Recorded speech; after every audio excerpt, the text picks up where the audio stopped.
Imagina a cena, reuniãozinha básica, um climão pesado, seu chefe te dá aquela bronca na frente de todo mundo, mas no fundo você sabe que o erro foi do processo e não seu. Então você engole seco, o rosto queima, enrubrecido, mas silêncio.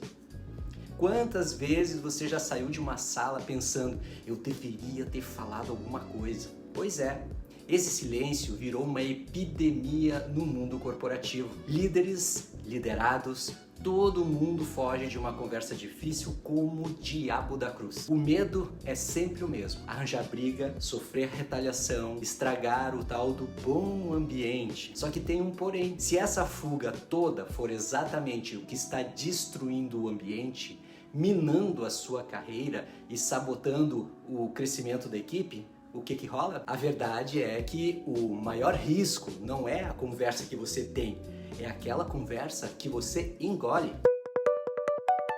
Pensa comigo, um feedback que nunca é dado, um conflito que todo mundo finge que não existe, uma expectativa que fica no ar. Cada conversa que a gente evita é como uma pequena rachadura na base da confiança. No começo nem dá pra ver, mas aí você multiplica isso por semanas, meses, anos e a estrutura inteira vem abaixo. O que era um mal entendido vira um ressentimento gigantesco. Uma falha de comunicação se transforma numa crise de equipe. A grande ironia é que, na tentativa de evitar o desconforto do momento, a gente compra um ingresso VIP para o sofrimento onde? Lá na frente. E se eu te disser que a chave para virar o jogo na sua carreira e nas suas relações de trabalho está justamente naquela conversa que te dá um calafrio? Vamos ser sinceros, ninguém gosta de ter uma conversa difícil, é ou não é? Por isso mesmo, elas têm esse nome, conversas difíceis. O coração dispara, a mente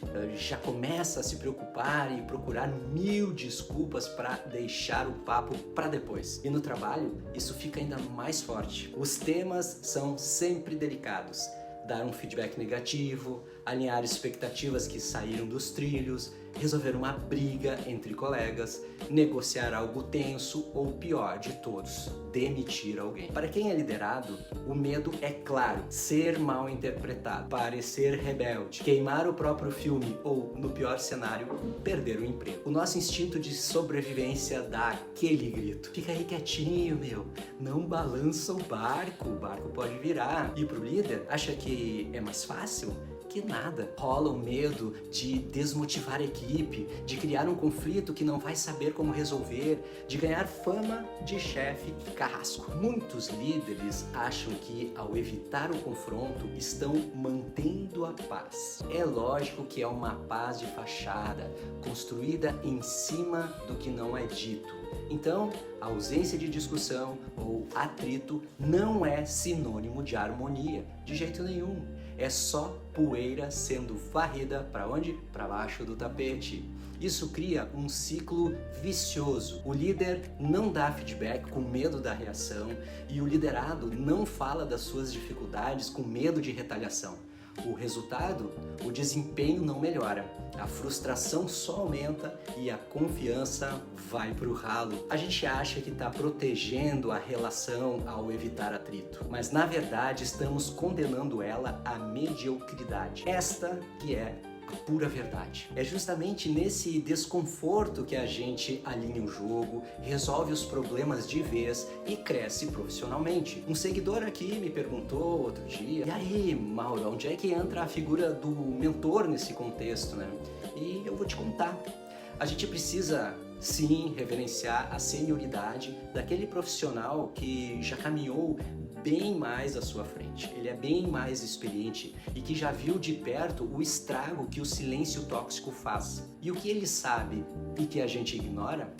Um mentor organizacional sênior aprendeu que uma conversa difícil não é um campo de batalha, é um laboratório de crescimento. O segredo não é evitar a conversa, mas sim como você se prepara para a conversa. A abordagem e a hora certa podem transformar uma crise em uma oportunidade de ouro para fortalecer a relação do trabalho. A preparação, meus amigos líderes e profissionais, é 90% da batalha. Antes de falar qualquer coisa, o primeiro passo é olhar para dentro. Primeiro, vamos botar ordem na sua própria bagunça emocional, né? O que está sentindo?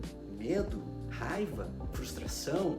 O que você espera que saia de uma conversa com essas bases? Ter clareza sobre isso impede que suas emoções sequestrem o diálogo e te levem para o caminho da briga, do atrito. O segundo ponto, a gente precisa definir um objetivo claro para conversar. E olha, só desabafar não é um objetivo, tá valendo? Fazer o outro engolir que está errado também não é um objetivo. O bom objetivo seria alinhar nossas expectativas sobre o projeto X para a gente trabalhar melhor juntos, ou entender o lado do meu colega para a gente achar uma solução juntos. O foco tem que ser sempre na solução e nunca na culpa. E por último, o timing. O timing é muito importante. Chamar a pessoa para conversar 5 minutos antes de uma reunião mega importante, ou no final do dia exaustivo, ou na sexta-feira, é pedir para dar tudo errado. Escolha um momento em que os dois tenham tempo e também um lugar privado, adequado, sem interrupção. E isso mostra, sabe o quê? Respeito. Uma boa conversa começa muito antes da primeira palavra. Começa com a sua atitude. Vá curioso, com a mente aberta para ouvir de verdade e deixe o julgamento lá fora, do lado de fora da porta. Pense numa espécie de anatomia da conversa para que ela possa ser transformadora. Beleza, então você se preparou. E agora, como é que faz para a conversa ser produtiva e não uma cena de destruição em massa? Existem muitas técnicas para isso. Aqui está a resposta àquela pergunta. A ajuda de um mentor, sim, pode acelerar bastante esse aprendizado de como ter uma conversa difícil. Primeiro, seja direto, mas sem acusar. Esquece frases como "você sempre faz esse tipo de coisa" ou "você nunca entrega tal coisa".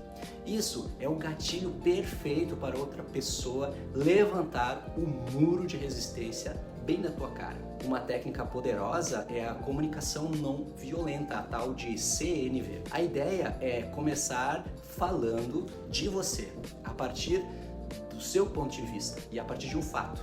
Em vez de acusar, "você não entregou o relatório e me ferrou", tente algo como "quando o relatório não chegou no prazo que a gente combinou, eu fiquei super sobrecarregado e também muito preocupado com o cliente". Sacou a diferença? A primeira é uma acusação. A segunda, você está falando como se sentiu. Outro ponto importante, ouvir é mais importante do que falar. Justo? Seu objetivo não é só despejar o seu ponto de vista, mas entender de verdade o outro lado. Faça perguntas abertas, tipo como é que você viu essa situação? Ou o que foi mais difícil para você nesse projeto? E mostre que está ouvindo mesmo, ouvindo verdadeiramente, repetindo muitas vezes o que você ouviu, o que você entendeu. Por exemplo, "deixa ver se eu entendi o que você está querendo dizer". Essa frase mostra respeito e evita o famoso telefone sem fio. Sim, isso mesmo. Terceiro, foco na solução. É muito fácil a conversa virar uma disputa de quem está certo ou quem está errado. Se sentir que o rumo está indo para esse lado, para esse caminho, respira e puxa a conversa de volta para o ponto correto. Você pode dizer: "Ok, já entendi que a gente tem pontos de vistas diferentes. Como a gente resolve daqui para frente?". Essa é uma boa pergunta. O que a gente pode construir junto? Uma ótima pergunta. Essa atitude muda a energia do nós contra eles para o nós contra o problema, que é o foco. E por último, controle as suas emoções naquela hora H. Se o clima pesar demais, não tenha vergonha nenhuma de pedir para dar um tempo, fazer uma pausa. Diga, por exemplo: "Olha, tô sentindo que os ânimos aqui estão se esquentando, então que tal a gente tomar um café por 5 minutos e depois a gente volta? Isso é muito bom. Então, reconhecer o que você sente já ajuda a baixar toda a tensão. Dominar a arte da conversa difícil não é um dom, é um treino. É uma capacitação. É uma das habilidades mais importantes para qualquer profissional que quer crescer e para qualquer líder que sonha em ter uma equipe de alta performance baseada no quê? Na confiança. E o papel do mentor é justamente esse, te dar as ferramentas e a confiança para transformar essa tensão toda em crescimento. Se você sente que isso está travando sua carreira ou a sua equipe, talvez seja a hora de pedir ajuda. Pensa aí. Qual conversa você anda evitando no seu dia a dia?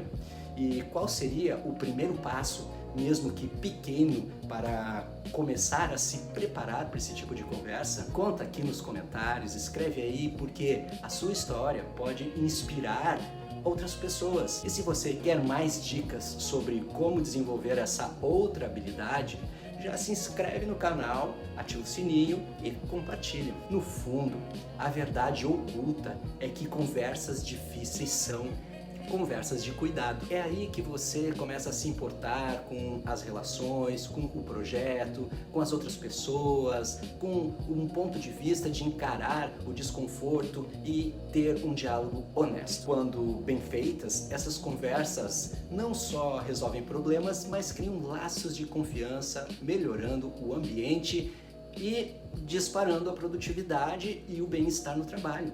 Líderes que manjam disso criam equipes mais seguras e engajadas. Profissionais que não fogem do diálogo construtivo crescem mais rápido e constroem relações de trabalho muito mais sólidas.